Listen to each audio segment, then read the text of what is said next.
تذكر يوما كنت تعانق دمعة الفكر تناجي الله في صبر وترجو رحمة تسري. بسم اللہ الرحمن الرحیم. السلام علیکم ورحمۃ اللہ وبرکاتہ. میں ہوں آپ کا اپنا میزبان حافظ عثمان اور آپ دیکھ رہے ہیں میرا یوٹیوب چینل. میں امید کرتا ہوں میرے دیکھنے والے تمام دوست احباب خوش و خرم ہوں گے اور میں دعا گو ہوں کہ رب ذوالجلال میرے دیکھنے والوں کو دنیا میں خوشیاں عطا فرمائے. اگر ابھی تک آپ نے میرے چینل کو سبسکرائب نہیں فرمایا تو جلدی کریں، چینل کو سبسکرائب کریں، لائک کریں، شیئر کریں، ایک اچھا سا پیارا سا کمنٹ ضرور کریں. کہتے ہیں کہ ایک ملک کا بادشاہ بہت رحم دل اور نیک تھا. وہ بالخصوص رعایا کے حق میں بہت ہی نیک دل تھا. رعایا کے ساتھ اس کا معاملہ بہت اچھا تھا. لوگ بھی اسے بہت دعائیں دیتے تھے، لوگ بھی اس کے ساتھ بڑی ہی عقیدت رکھتے تھے. اسی ملک کے ایک دور دراز گاؤں میں ایک کسان رہتا تھا جس کی خواہش یہ تھی کہ میں اپنے نیک دل بادشاہ سے ملوں اور تحفے کے اندر انعام کے طور پر کوئی نہ کوئی تحفہ پیش کروں اپنے بادشاہ کو. لیکن اسی کشمکش میں اس کی زندگی بسر ہوتی رہی. ایک دن اس نے اپنی بیوی سے مشورہ کیا کہ میں یہ چاہتا ہوں کہ میں اپنے نیک دل بادشاہ سے ملوں اور پھر تحفے کے طور پر اسے کوئی چیز میں پیش کروں. تو اس کی بیوی نے کہا، دیکھیں کہ بادشاہ کو ہم کیا تحفہ دے سکتے ہیں؟ بادشاہ کے پاس تو سب چیز پہلے سے موجود ہوتی ہے، بادشاہ کے پاس کسی چیز کی کوئی کمی نہیں ہوتی، ہم کیا اس سے تحفہ دے سکتے ہیں؟ اور اس کی بیوی نے کہا، لیکن میرے ذہن میں ایک ترکیب آ رہی ہے، وہ یہ ہے کہ جو ہمارے گھر کے ساتھ چشمہ پانی کا بہہ رہا ہے، اس چشمے میں سے پانی لے جائیں. اور میرا ماننا یہ ہے کہ پورے ملک کے اندر اس چشمے کے پانی جیسا نہ کوئی صاف ستھرا پانی ہوگا اور نہ ہے، بلکہ یہ ٹھنڈا اور میٹھا چشمہ ہے، بہترین صاف ستھرا پینے کا پانی ہے. آپ بادشاہ کو یہ تحفے میں پیش کریں گے تو بادشاہ یقیناً خوش ہو جائے گا.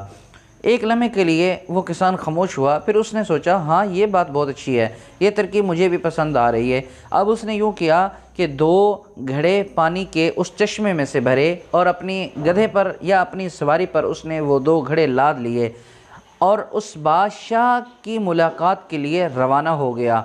کئی ہفتوں کا سفر تھا، لمبی مسافت تھی. اب سفر طے ہو رہا ہے. کچھ عرصے کے بعد، کچھ ہفتوں کے بعد بادشاہ کی دربار کے بادشاہ کے محل کے قریب جب وہ کسان پہنچا، اس نے اندر آنے کی اجازت طلب کی تو دربانوں نے اس سے اندر جانے کی اجازت چاہی. بادشاہ سے ملاقات کے لیے اجازت طلب کی، بادشاہ سے ملاقات کے لیے بھی اجازت اس کو مل گئی. اب اس نے بادشاہ سے ملاقات کی، سلام پیش کیا اور ساتھ میں یہ کہا کہ بادشاہ سلامت، میں آپ کے لیے کچھ تحفہ لے کر آیا ہوں. بادشاہ نے وزیر کی طرف اشارہ کیا اور کہا کہ اس کے تحفے کو کھولا جائے، اور ساتھ میں اس کسان نے یہ بھی بتایا کہ یہ ہمارے گھر کے ساتھ بہنے والے چشمے کا پانی ہے اور یہ بہت میٹھا اور ٹھنڈا چشمے کا پانی ہے اور بہترین صاف ستھرا پانی ہے. اور میرا ماننا یہ ہے کہ پورے ملک کے اندر کہیں بھی کسی بھی جگہ پر ایسا صاف ستھرا پانی میسر نہیں ہے جو میں آپ کے لیے لے کر آیا ہوں. تو جب وزیر نے ان مٹکوں کے ڈھکن کو کھولا، کیونکہ کچھ ہفتوں کا سفر تھا، لمبی مسافت کی وجہ سے اس پانی کے اندر اسمیل پیدا ہو گئی تھی. اس نے بادشاہ کی طرف دیکھا، بادشاہ کو صورتحال پتہ چل گیا. بادشاہ نے اشارہ کیا، چپ رہنے کا اشارہ کیا بادشاہ نے، اور بادشاہ نے یہ بھی ساتھ میں اعلان کر دیا، کہا کہ ہم اس تحفے سے بڑے خوش ہیں، یہ تحفہ بہت اچھا اور اعلیٰ ہے، ہم اس کو تہ دل سے قبول کرتے ہیں. اور پھر ساتھ میں بادشاہ نے انعام سے بھی نوازا.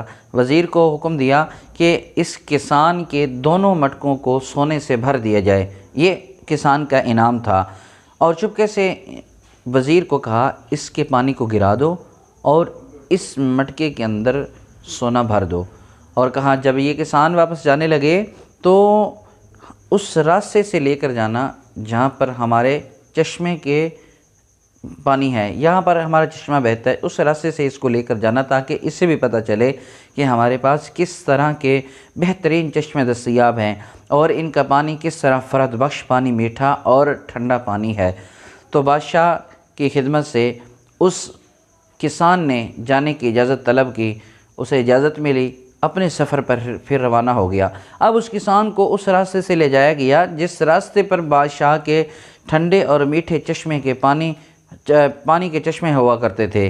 جب وہ چشمے کے قریب پہنچا تو اسے محسوس ہو گیا کہ یہ حقیقتاً بادشاہ کے چشمے ہیں اور اسے یہ بھی دل کے اندر محسوس ہو گیا کہ میرا جو تحفہ تھا وہ کس قدر حقیر تھا۔ میرے اس حقیر سے تحفے کو بادشاہ نے قبول بھی کیا، قبول نہیں کیا بلکہ قبول کرنے کے بعد انعامات سے بھی نواز دیا۔ اب جب اس کے دل میں یہ بات آئی تو بادشاہ کی قدر اور منزلت اس کسان کے دل میں اور بھی بڑھ گئی کہ ہمارا بادشاہ کتنا نیک دل اور کتنا خوبصورت اور خوبصورت بادشاہ ہے کہ جس نے ہمارے حقیر سے تحفے کو قبول کر لیا، ٹھکرایا نہیں۔ یہی حال آج ہم مسلمانوں کی عبادات کا ہے۔ ہماری چھوٹی چھوٹی عبادتیں، ہماری چھوٹی چھوٹی ناقص نیکیاں جو ہم کرتے ہیں، لیکن اللہ تبارک و تعالی ہماری ان نیکیوں کو قبول فرما لیتے ہیں۔ رب تعالی احکم الحاکمین مولا ہماری ان نیکیوں کو قبول نہیں فرماتے بلکہ ساتھ میں انعامات سے بھی نواز دیتے ہیں۔ ہمیں کیا پتہ کہ ہماری نماز کامل ہے کہ نہیں، ہمیں کیا پتہ کہ ہمارے قرآن کی تلاوت کامل ہے کہ نہیں، ہمیں کیا پتہ کہ ہمارے صدقہ خیرات نیکیاں کامل ہیں کہ نہیں، لیکن ان تمام نیکیاں حقیر ہونے کے باوجود، یعنی کہ کمی پیشی ہونے کے باوجود اللہ ان نیکیوں کو قبول بھی فرماتے ہیں، بلکہ اللہ تبارک و تعالیٰ قبول فرمانے کے بعد انعامات سے بھی نوازتے ہیں۔ کتنے اللہ رب العزت ہم پر، مسلمانوں پر رحم دل اور پیار کرنے والے ہیں، لیکن انسان گناہ کرنے کے بعد مایوس ہو کے بیٹھ جاتا ہے۔ لیکن انسان گناہ کرنے کے بعد یہ سوچتا ہے میں تو گناہ کر بیٹھا ہوں، مجھ سے تو گناہ ہو گئی ہے، خطا ہو گئی، اب یہ کہاں معاف ہو سکتی ہے۔ لیکن رب تعالیٰ فرماتے ہیں تو آ مسجد کے اندر، تو آ میرے گھر پر، تو ایک دفعہ رب کو تلاش کر، رب کو پا لے۔ جب ایک دنیا کا بادشاہ نیک دل اور رحم دل ہونے کے باوجود، حقیر تحفہ قبول کرنے کے باوجود انعامات سے نواز سکتا ہے، تو پھر وہ احکم الحاکمین مولا، پھر وہ بادشاہوں کا بادشاہ رب ہماری اس چھوٹی چھوٹی باتوں کو قبول فرما کر ہمیں انعامات سے کیوں نہیں نواز سکتا۔ اس لیے دوستو کوشش کیا کریں، جب بھی موقع ملے چھوٹی سے چھوٹی نیکی کریں تاکہ اللہ ہماری اس نیکی کو قبول فرما کر ہمیں انعامات سے نواز دیں۔ اور میں دعا کرتا ہوں کہ رب تعالیٰ مجھے اور آپ کو چھوٹی چھوٹی نیکیاں کرنے کی توفیق عطا فرمائے۔ رب تعالیٰ مجھے اور آپ کو اس پیاری سی بات پر عمل کی توفیق عطا فرمائے۔ السلام علیکم ورحمۃ اللہ۔